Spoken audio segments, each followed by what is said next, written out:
Hi there, and welcome to our Sunny Days Christmas New Year special. I'm your host, Jolly, and I'd like to wish you a very post-Merry Christmas and a very Happy New Year to come. Today's podcast is a quick story time, a little did you know, and some entertainment news. So grab a cup of sunshine and let's get started. First up today, while many of us have just finished celebrating our Christmas Day celebrations, here's a few other celebrations that were happening around us. Yule time. Yuletime is celebrated on the winter solstice, the shortest day of the year. This year, that was the 21st of December. Yule is one of the oldest known festivals observed at this time of the year. Yule was originally celebrated by pagan and Norse people from Northern Europe and is still celebrated by pagan and Wiccan communities today. The original celebration was tied to worshiping the sun and honored the rebirth of life and of the new year. As the ancient Morse believed the sun to be the wheel upon which each of the seasons turned, they would ward off the darkness of the winter months by drinking, lighting bonfires, and sharing tales. Another celebration, Hanukkah. Hanukkah, also known as the Festival of Lights, is a holiday commonly celebrated in the Hebrew calendar. Traditionally, it takes place in late November or in early December and commemorates the Maccabean revolt when Jewish fought for their religious freedom against the Greek Syrian army in ancient Jerusalem. Like many celebrations, the holiday is based around the story of a miracle. Around 160 BC, Israel was under the rule of a horrible king who outlawed the practice of Judaism and forced the Jewish people to worship, the whole population to worship the Greek gods. On his orders, the Jewish holy temple was desecrated and rededicated to Zeus. After a number of years of revolt, the vastly outnumbered Jewish forces eventually won against their oppressors. Once the Jewish had started to rebuild their most sacred temple, they lit the menorah, a seven-armed golden candelabra. Now, the story goes that there was very little oil remaining in the menorah, just enough for one day. However, according to the legend, the menorah burned for 8 full nights before going out. For this reason, Hanukkah is celebrated over a period of 8 days, beginning on the 25th of Kislev in the Hebrew calendar. This year, Hanukkah began on the 7th of December and ended on the 15th of December. A beautiful holiday, another beautiful holiday. Another celebration that takes place is called Bodhi Day. Now, Bodhi Day is celebrated annually on the 8th of December, and this is a Buddhist holiday celebrating the enlightenment of Siddhartha Gautama. Don't come at me for the name. He's a historical Buddha. Buddhists commemorate the day that Gautama completed his meditation beneath the Bodhi tree. Upon his awakening, he is said to have had a number of profound realizations, which became the founding principles of Buddhism, namely the Noble Eightfold Path and the Four Noble Truths. From that day, he is referred to as Buddha, which means enlightened one. Buddhists celebrate this important day through meditation, hoping to one day become enlightened and reach nirvana. Other traditions include hanging multicolored lights around the house to represent the 8 paths. These lights are lit for 30 days alongside a candle representing enlightenment. People also enjoy tea and cake with their families and friends. Well, we hope our list has introduced you to a few new ways that other people celebrate this winter season. It's always nice to learn about the different ways we celebrate the same core idea of togetherness this time of year. Now for a little did you know? When was the first party in Times Square?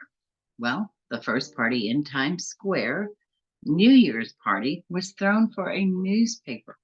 The annual tradition of gathering started as a party to celebrate the opening of the New York Times building in 1904. Over 200,000 people attended.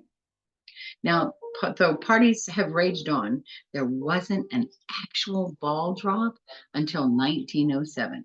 Until then, fireworks were used to welcome the new year, but they were banned because burning embers kind of what goes up has to come down, falling among the people.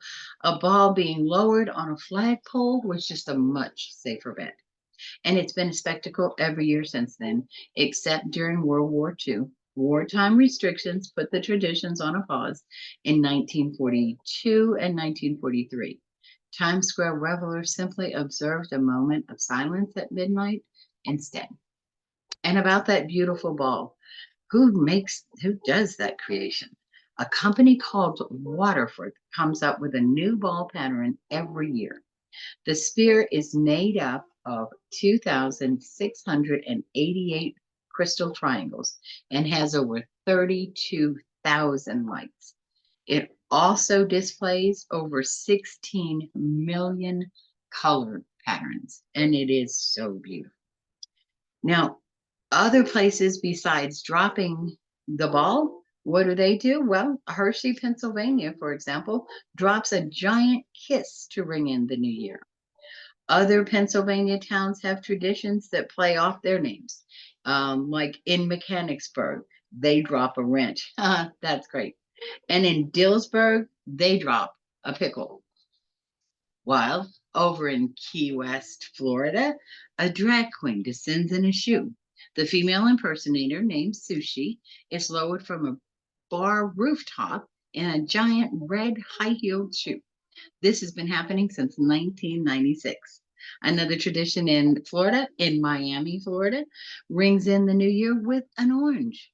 The raising of Mr. Neon, the 35-foot sunglass clad metal fruit, has been a tradition for over 30 years. Fascinating tradition. And you know what? Why is January called January?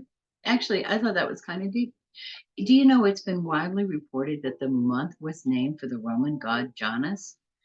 But it's actually rooted in the Latin word Yahweh, which means door. The name was chosen to symbolize the opening of a new door that happens when the new year begins. And that's some cool, fun facts about New Year in Times Square and the infamous ball. And now, story time from Jolly Chat, a little post Christmas tale. In a small town, Snow-Kiss, nestled between rolling hills and twinkling lights, lived a remarkable woman named Eleanor. At 96 years old, she radiated a warmth that melted the chill of winter, and her eyes sparkled with the memories of Christmases long past. For three-quarters of a century, Eleanor had dedicated her heart and soul to bringing joy to the lives of others, particularly the over 1,000 orphans at St. Luke's Orphanage. The air was filled with the scent of freshly baked cookies as Eleanor shuffled around her cozy kitchen, donned in a vintage apron that had seen countless holiday seasons. As she mixed the dough, her mind drifted back to her favorite Christmas memories, the ones that fueled her passion for the annual toy giveaway. In her earliest recollections, Eleanor was just a child herself, living through the Great Depression. Times were tough then, but the spirit of Christmas remained resilient. She remembered the joy of receiving a simple hand-knitted doll that year, a gift that lit up her world and inspired her to share that kindness with others. Fast forward to the post-war era, and Eleanor found herself a young mother with a heart overflowing with gratitude. Christmas became a celebration of family, love, and the joy of giving. She recalled the year her children surprised her with a handmade card and a collection of pine cone ornaments. Those were the moments that fueled her desire to make Christmas special for those less fortunate. As she shaped the cookie dough into festive shapes, Eleanor reminisced about her husband, who had passed away decades ago. His laughter echoed in her memory as they had wrapped presents together for their own children. He was her partner in spreading love and kindness during the holiday season, and his spirit continued to guide her even in his absence. Eleanor's eyes glistened with tears of joy as she recalled the early years of organizing the toy giveaway at St. Luke's Orphanage. What started as a humble gesture with a handful of toys grew into an annual event that touched the lives of over 1,000 children, 1,420 to be exact. The first time she saw the children's eyes light up with excitement, Eleanor knew she had found her life's purpose. Her kitchen clock chimed, bringing her back to the present moment. The cookies were ready, and so was Eleanor, dressed in her favorite crimson cardigan and a festive holiday skirt. She loaded the car with bags filled with toys, handmade scarves, and of course the freshly baked cookies. The drive to St. Luke's was short, but each passing landmark triggered a new flood of memories. As she approached the orphanage, Eleanor's heart swelled with anticipation. The children, clad in mismatched winter gear, gathered outside, their breath visible in the crisp air. The excitement in their eyes mirrored the joy Eleanor had experienced throughout her life. Entering the main hall, Eleanor was met with the cheers and laughter of the children. The room was adorned with twinkling lights and a towering Christmas tree that stood proudly in the corner. Generations of children had experienced the magic of Christmas thanks to Eleanor's unwavering dedication.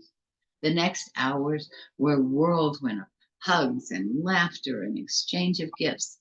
Eleanor moved through the crowd, sharing stories of Christmas past and the wide eyed children who would listen with rapt attention. The annual toy giveaway had become a tradition, not just for the children, but for Eleanor. It was a culmination of a lifetime spent spreading love and joy, and it filled her heart with immeasurable happiness. As the festivities came to a close, Eleanor gathered the children for a heartfelt farewell.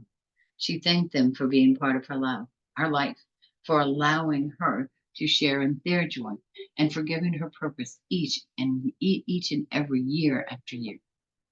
In that moment, surrounded by the smiling faces of 1,000 plus children, Eleanor knew that her annual toy giveaway was more than just a tradition.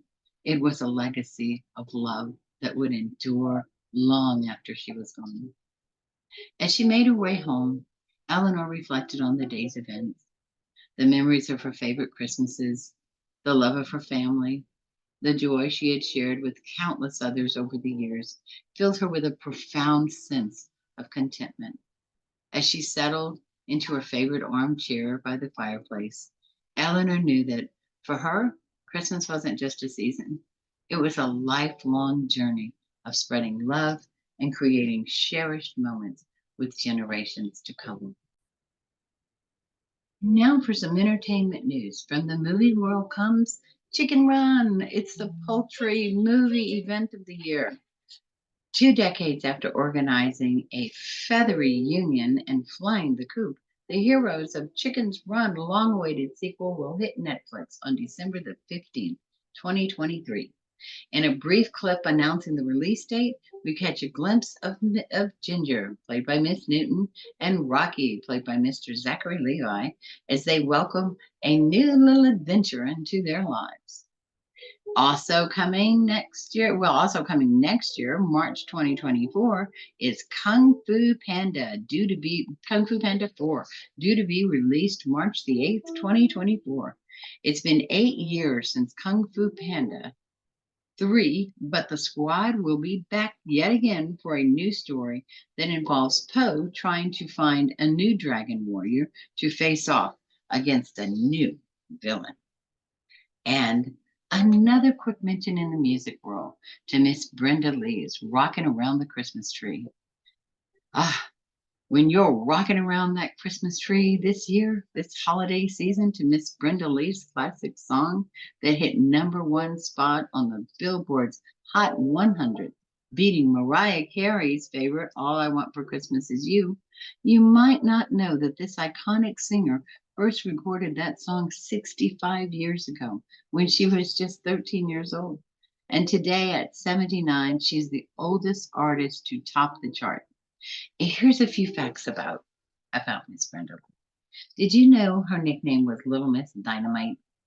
In 1957, her explosive hit Dynamite and her powerful voice earned her a massive international audience and the nickname Little Miss Dynamite. She performed the song on the Ozark Jubilee TV. It was a TV show. Today, Brenda, at 4 foot 9 inches, wears a size 2.5 shoe. She shops in the children's footwear section and brings an empty suitcase to Thailand as the only place she can find adult shoes that fit her, she said, according to an interview that she had given to the New York Times. Wow. Her new video of Rocking Around the Christmas Tree features two fellow country music stars. The song's peppy video shows Miss Brenda getting ready for the holiday, trimming the tree and baking cookies, and features Trisha Yearwood and Miss Tanya Tucker, two superstars. Yet there was an earlier video of the song that was animated. Brenda was the first woman to be introduced to both the Country Music Hall of Fame and the Rock and Roll Hall of Fame. Miss Brenda had the fourth most chart hits in 1960, 47, surpassed by only Elvis, the Beatles, and Ray Charles. She has sold more than 100 million records worldwide. Wow. Miss Brenda Lee has been married for over 60 years. She and Ronnie Sackett, they've been together since she was 18. They have two daughters and are grandparents. A sunny shout out to Miss Brenda. And as we come to a close of today's episode, let's remember the goodness that surrounds us every day. Beauty is in the eye of the beholder. So find your beauty, shine, and share it. Remember to spread love, joy, and positivity whenever and wherever you go. See you next week for more stories, entertainment, news, fun facts, and more. Until then, Happy New Year, peace and love always. Thank you for tuning in to the Sunny Days podcast at jollyville.com. That's JALEAVILLE.com, where you'll also find our podcast, our online jewelry store, and our upcoming online chat shop. See you soon.